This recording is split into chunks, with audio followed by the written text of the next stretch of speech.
When I was much younger, I read a lot. The public library down the street from my house was a second home, and I grew up on a diet of fantasy, science fiction, mysteries, and more. Naturally, I wondered if these fictional worlds had any basis in reality, and that led me to the reading of ancient, supposedly magical and mystical texts that contained rituals for harnessing supernatural powers. The one that I devoured with fear was the Necronomicon. But after learning it was just fiction, I wondered if there were any such books like it. Turns out there are. And we'll take a look at a few of them on this episode of The Weekly Strange.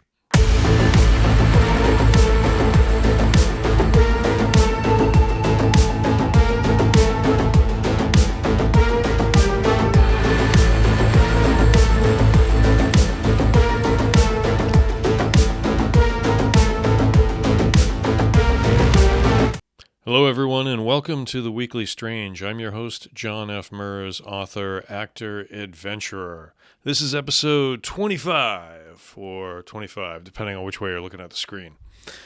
Welcome. All right, so full disclosure, I was a bit of a nerd during my early teen years. I played Dungeons & Dragons and other RPGs a lot. I listened to Peter Gabriel's Security album on heavy rotation, and I was fairly obsessed with the Cthulhu mythos written by H.P. Lovecraft. I'd never call myself an occultist or anything like that, but I was definitely interested in anything that supposedly promised power, especially when I was feeling utterly powerless as an insecure teen. I hadn't started studying martial arts at this point, and basically I was on the lookout for anything that would have made my life even a little bit easier. And I started, when I was reading H.P. Lovecraft, I heard about it, and I started hearing rumors about this crazy book called the Necronomicon, supposedly written by the mad Arab, and it just intrigued me to the point that when I found out you could buy it, I was hooked.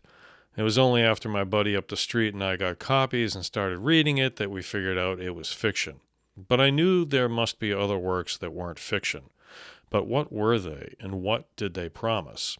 Ultimately, I never really did much with that pursuit because, like most teens, my interests hopped from topic to topic with regularity.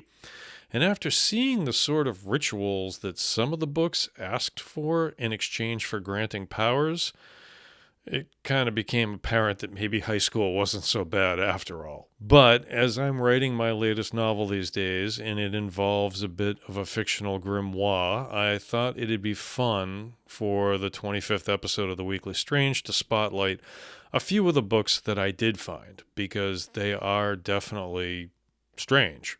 Now, the oldest book, if you can really call it that I found out about was called the PGM, or Papyri Graecae Magicae, or basically the Greek magical papyri. It was written on a bunch of papers mostly, written on papyrus, sort of the precursor to paper, that collected together magical spells, rituals, recipes, and more. They were written in a variety of languages, ranging from ancient Greek to ancient Egyptian, Old Coptic, Demotic, and some Latin. They've been studied by academics for hundreds of years since they were discovered in the 1700s, with a variety of researchers each chiming in on the nature of the texts, the method for their use, etc., etc. Now, for me, the interesting parts are that they contain a lot of fragments from other spell books, grimoires, and more that were presumably written around the same time. And the fact that these texts were written in 4 languages suggests that only someone truly well educated at the time of their writing would be able to use them. In other words, the rituals and spells themselves are written so that the casual reader would not be able to make use of them unless they were conversant in the 4 languages in the texts. It's an interesting way to safeguard supposedly arcane knowledge by limiting it only to a very select group of people, especially so given the time that they were written. As for the spells themselves, they tend to include magic words or incantations for summoning demons and creatures of the dark, love spells, herbal remedies for minor health issues, death curses, and more. It's a wide range of stuff, and it also includes a section on the actual study of magic from a more academic viewpoint, rather than for the practicing wandering magician. If you're interested in checking it out, you can find it at the Thesaurus Linguae Graecae database located at the University of California, Irvine. It's online, but it's also a little hard to navigate since the website doesn't really look like it's been updated since, well, ancient Greece. Next, we come to the Picatrix, also known as the Gayat Achim, which translates to something like the utmost aspiration of the wise one. This 400-page Arabic book of magic is thought to have been written in the middle 11th century, but there's a lot of dispute over its exact timeline and who may have even authored it. Now, I've always wondered if this particular text served as the basis for Lovecraft's fictional Necronomicon because it seems like a pretty natural fit.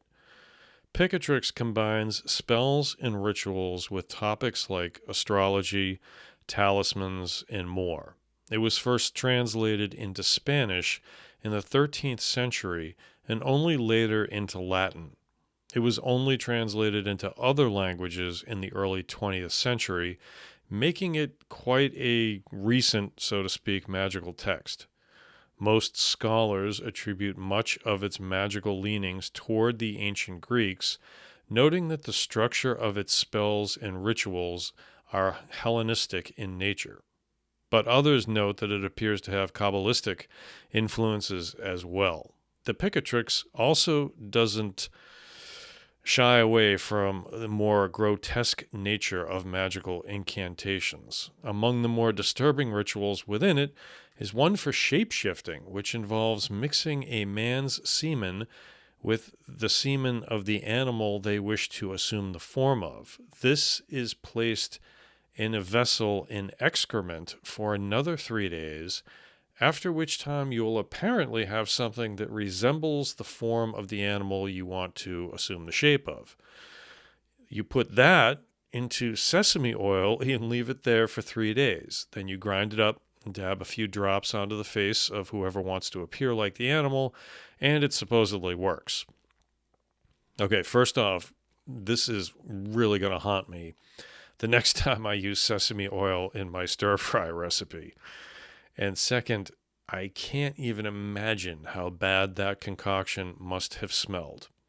No thanks. I'll stick to shape-shifting the old-fashioned way by contracting lycanthropy, thanks very much.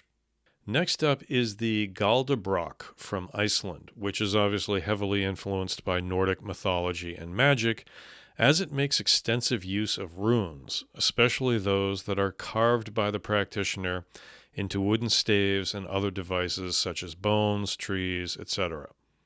The carving of these runes would put the practitioner into the focused state of mind required to bring about the magic that they desired.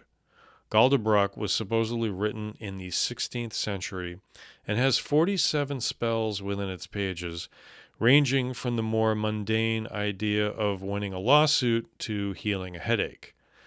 But they do tend to increase in potency with some of them, like one that will stop people from eating if the runes are drawn on their food, and I'd love to see the diversionary tactics needed to make that one work, and another spell that is used to kill off the animals of an enemy. The second to last spell in the book, spell 46, might be the most hilarious entry into any grimoire that I've ever read about. It basically gives your enemy unrelenting gas and makes them fart nonstop. Good luck at the next dinner party with that one. Now, from Iceland, we travel all the way to China for our next book called the Luban Shu. The book is attributed to a man named Luban, who was a master carpenter and inventor from the 5th century BCE.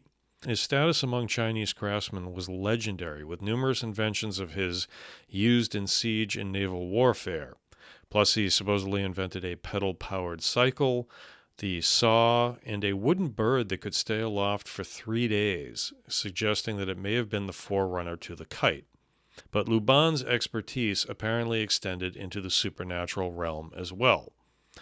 Among the pages of this book are spells for protection, control over spirits, and the techniques of what would come to be called feng shui and the blessing of a home after its construction.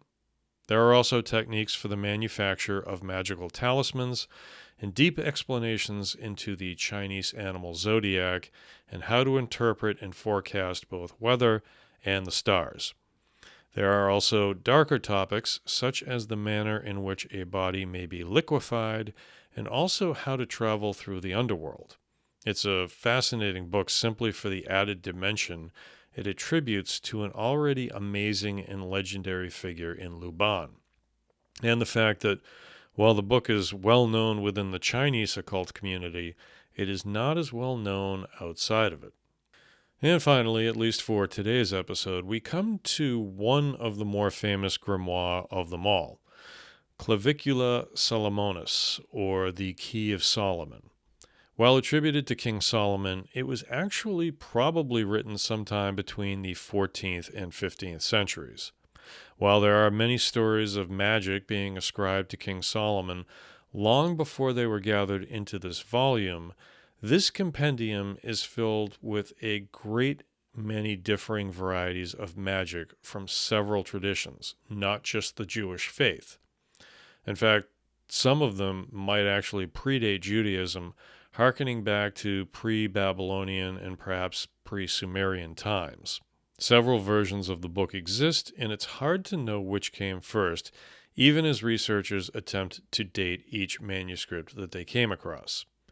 The book is divided into 2 parts. The first book contains all of the spells, conjurings, curses, and invocations used to compel demons and the spirits of the dead to do your bidding.